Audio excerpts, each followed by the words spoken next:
Here's LeBron. And you know what, guys? Even though the Hornets did not take the Lakers down in the playoffs, they gave them a healthy scare. Gordon is out there with Jarrett Jack. Then there's Al-Farouq Aminu. Then there's Jason Smith. And it's Kaman in at the 5 down low. That's the 5 to begin the second half for Monty Williams. Chris Bosh with the rebound. Bosh has got his 4th rebound in this one. More on the Hornets. A lot of people thought the Lakers would roll right by them. Steve, they thought that L.A. would sweep them. Yeah, and it took 6 games for the Lakers to get past them. New Orleans gave them all they could handle. Chris Paul just diced that Laker defense. And that was a good series. Really well played and hard fought. For the lead, it's blocked, and they keep possession. It's stolen by Jack. And here are the Hornets. Here's Gordon. Flushes it down to finish the break. Well, they really look to run immediately after that turnover. Well, that's how you cash in. You don't want to waste any time after the turnover. Go at it right away. Let's check out what Doris Burke has for us. Kevin, when LeBron James joined Dwayne Wade in Miami, some were concerned about whether there'd be enough shots to keep both happy. What folks didn't realize is that LeBron has always preferred to be more of a playmaker than primary scorer. He grew up admiring Magic Johnson, and that was the role he wanted. In Miami, with his offensively talented running mates, his great vision and basketball IQ is more valuable than ever, and he can focus on his all-around game rather than carrying an offense. Guys? Always good to spread the load. Thanks, Doris. And I think that enabled James to excel defensively. And that's the thing with LeBron. I mean, he's one of those do-it-all superstars. Even if he doesn't score every point, I mean, he can impact the game in every facet. You know, there were questions about how LeBron would play in a new jersey. Statistically, he was about the same with the drop in points and a higher field goal percentage. He's a brilliant player no matter what uniform he's got on. Here's Kaman, and he banks in the layup. Kaman's got 10 points in the game. What a floor leader he's been at the offensive end. You know, he's done a terrific job of moving the ball around, sharing it, dispersing it, and running the show.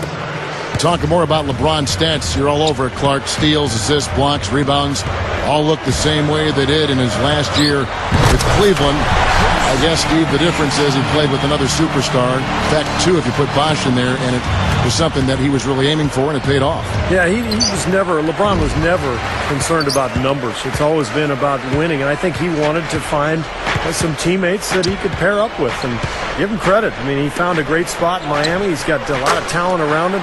The numbers will always be there, but the big thing is winning, and he just wants to win rings, and that's why he made his choice. Another miss by LeBron. The Hornets leading by 3. Outside Gordon. He's picked up by LeBron. And the basket by Gordon. Gordon's got 8. He can't seem to stop anybody inside. They got to know that if they don't make life tougher in the paint, the opponent is just going to keep going there. I mean, it's not like they'll get tired of all these in-close opportunities. Goes up to the stripe. Another miss by LeBron. You know, you take a look at the makeup of the Heat and the offensive numbers last year. Not a ton of assists, but a lot of free throw attempts. FTAs, we call them. It seemed like they just played to their strengths, and a lot of that was isolating their star player. Well, it's been a turbulent quarter, really rough for him. Nothing going his way, but he seems determined to shoot his way out of it. And Jack kicks to Gordon. Takes it up with both hands and rips it down. He's trying to wear them down here. Yeah, the lead is just expanding right now. Just what you want to do when you've got a team down. Don't let them up. Clark, you mentioned that stat about the Heat. Steve, surprising they didn't have more assists. Well, they didn't have a true point guard running things. Mike Bibby was more of a jump shooter, same with Chalmers. But I think a lot of it is that they play very isolation-heavy basketball, as Clark mentioned. Catching up on the changes for New Orleans. Landry comes in for Jason Smith. And it's Bellinelli in for Al-Farouq Aminu.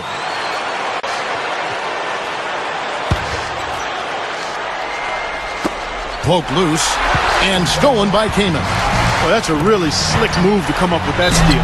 So he gets the whistle. Contact on the way up and 2 shots coming up. Good foul. Make him earn the free throws. Don't let this team dunk. I like that. That's a smart foul. I mean, it's a lot easier to dunk it than it is to hit 2 free throws. Make him earn them at the stripe. Well, you look at Eric Gordon, he's only 6'3", so he appears undersized, but he plays bigger than that because he's so strong. He's got those powerful legs and gets anywhere he wants on the handle. First one falls for him. And Eric Gordon, as you said, Steve, really that power plug physique. He's not getting pushed around. Clark, you just talked about that. No, he's very compactly built, and his mindset is one of aggression because he knows he can deliver a blow just as well as he can take it. Both good from the line that time. Even though they struggled to get large crowds in New Orleans to watch them play, the Hornets were pretty good at home, guys. Here's Battier, and again, unable to change momentum here. Now the feed to Bellinelli. Wade picks him up. Here's Bellinelli. He feeds it to Jack. The pass to Bellinelli. 5 on the clock from 20 feet out, and the jumper is on the mark. They now have 9 unanswered. And with the Hornets, Clark, that's a shame because they had a very good record at home. 28 wins and 13 losses in New Orleans. Yeah, and as a player, I mean, you want to feel like you're being rewarded for your efforts. And for New Orleans, they played well. They had an excellent season. It'd be nice to see the fans come out a little bit stronger. They've done a pretty nice job of taking care of the ball here tonight, but they've got to continue to do so to maintain this lead. Jack with the 3, and he beat the buzzer, but it's no good. And here at the end of the third quarter, it's a double-digit ball game. A fantastic game from Chris Kaman in this one. Yeah, give him credit. He's been very selective with his shots, and it's paying off for him and his team. Through the first 3 quarters.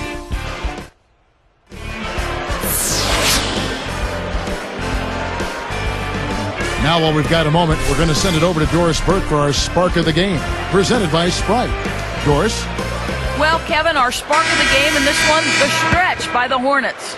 Some fantastic effort and work on the defensive end in the third period has been crucial to them gaining control and setting the tone. Most important for them, building the lead. We'll see if they can keep it, guys. Thank you, Doris. They made a statement with that big run, Clark. They sure did. I mean, actually, this team has what I like to call spurtability. Clark, that's becoming one of our trademarks right now. Without question. We're all over it. One of the great basketball words out there. And Clark, I think the defense was sort of shell-shocked by that spurtability. They were reeling. A moment now to reset the lineups, brought to us by Gatorade. All fueled up here for the fourth quarter. On the floor for Miami, we got Haslam. D-Wade out there with LeBron James. Then it's Mike Miller, and it's Battier in at the power forward. The Hornets were hit by the injury bug last season as Chris Paul missed some time, and then, of course, losing David West for the year in March. That was painful. And doesn't it always seem, Clark, like the Hornets get injured with key players at the wrong time? Well, you go back to last season, Kevin, the West injury was huge. I mean, you would love to see what a fully healthy, rested Hornet squad can do in the playoffs. Hasn't been the case recently. And the year before, Chris Paul blew a knee. I mean, right. It just seems like every year there's something. Yeah. And he can't hit the second. You got to wonder, has Miami set off a bit of an arms race in regards to talent with what they were able to pull off last year? Are other teams going to look to stack stars just to try to keep up? And the shot is good. Second chance is such a huge part of his game. He's really good on the offensive glass. James is tagged with the reach. That is his first foul of the game. So for the Hornets, Eric Gordon, he's checked in for Aminu. And it's Vasquez in for Jarrett Jack. And then for Miami, Chris Bosh is checked in for Haslam. And Cole subbed in for Dwayne Wade. Here is Vasquez. Cole hits the reach-in call. That's his first foul. Like you brought up the stars wanting to play with each other. Steve, it seems like that is the trend now in the NBA. Well, I think every player wants to play with great players. It's all circumstantial, really. If you're a free agent and there's a team with cap room and you've got a partner who you want to play with and you can work it all out like Miami did, then that's great. But I think those circumstances are going to be few and far between. The baseline J off the mark. The Hornets leading by 12. Lets the three fly. And again, New Orleans has no luck. And here are the Heat. Their biggest deficit was 15. Can't get it to fall. Excellent. Really solid job, actually, by the defense to get in his way as he was going up for that one. Gordon, the pass to Landry. Deflects the pass. Down to 5 on the shot clock. Hits the 15-footer. Up over 50% now from the floor with the way they've shot this half. Yeah, that's a nice improvement. It's not a surprise to see them out in front with the way they have shot throughout the entire game, as a matter of fact. They've been very efficient offensively. Bellinelli dishes to Vasquez. Gordon, Landry with the screen. And it's blocked, but they retain possession. Number 15. And it's Miami with the rebound. Well, I guess they can get them when they need them. That's a good job of getting to the miss. Sinks it from just inside the baseline. You shouldn't be afraid to take that shot more often. He's solid from there. Time called here. The Hornets decide to talk it over. You know, Clark, they've been out-rebounded by a big margin here today. Yeah, but still it's a close game, Kevin. It all comes down to maybe just a handful of plays here.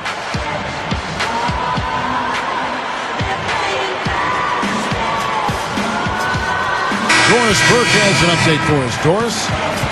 Guys, over that last break, I listened to Monty Williams address his team. He wanted his guys to keep up the intensity, saying, if any of you think this game is over, you're wrong. We've got work to do. I don't want to see any letdown on the defensive end of the floor. Guys, let's watch how it plays out. Thanks a lot, Doris. Wade kicks to Bosch. Here's Jack, and he cruises to the hoop for the layup. And the Hornets lead by 14. And here we go with Dwayne Wade. No good from Bosch. That's an easy shot there. That's a shot that he should make more often than not. Here is Vasquez. Smith with a screen on Chalmers. 6 on the shot clock. And it's Smith missing. Cannot count on him to miss a good look like that very often. With the shot, and they cash in right away with the quick shot. 6 points for Chris Bosh. Now a timeout called by New Orleans. They're leading by 12. 1:32 left in the fourth quarter. Eric Gordon, he's checked in for New Orleans. LeBron, he's checked in for Miami.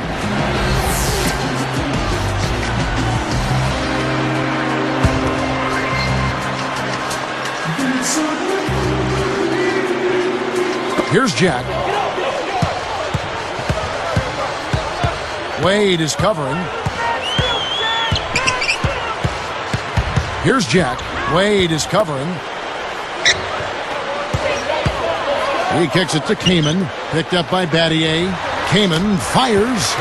Buries the easy one. And they add to this lead, trying to close this game out. I think it would take a lot of luck and maybe then some. I mean, might be time to pack this thing in.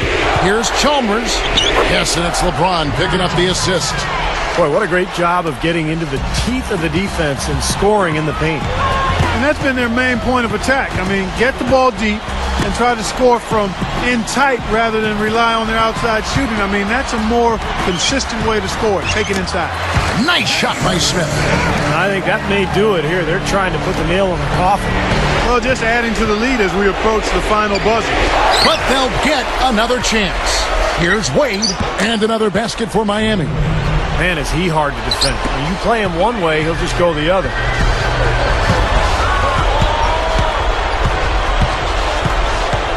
Kaman with the block. And here are the Hornets now. The biggest lead of the game, 15 points. Here's Wade. Kicks it to Chalmers. This one for 3. Gordon with the defensive effort. Here are the Hornets with the ball. Leading by... Oh! Man, that's going to do it. I mean, this thing is pretty much over. They've played well. Well, it has been a bit anticlimactic the end of the game, but sometimes that's the way it goes.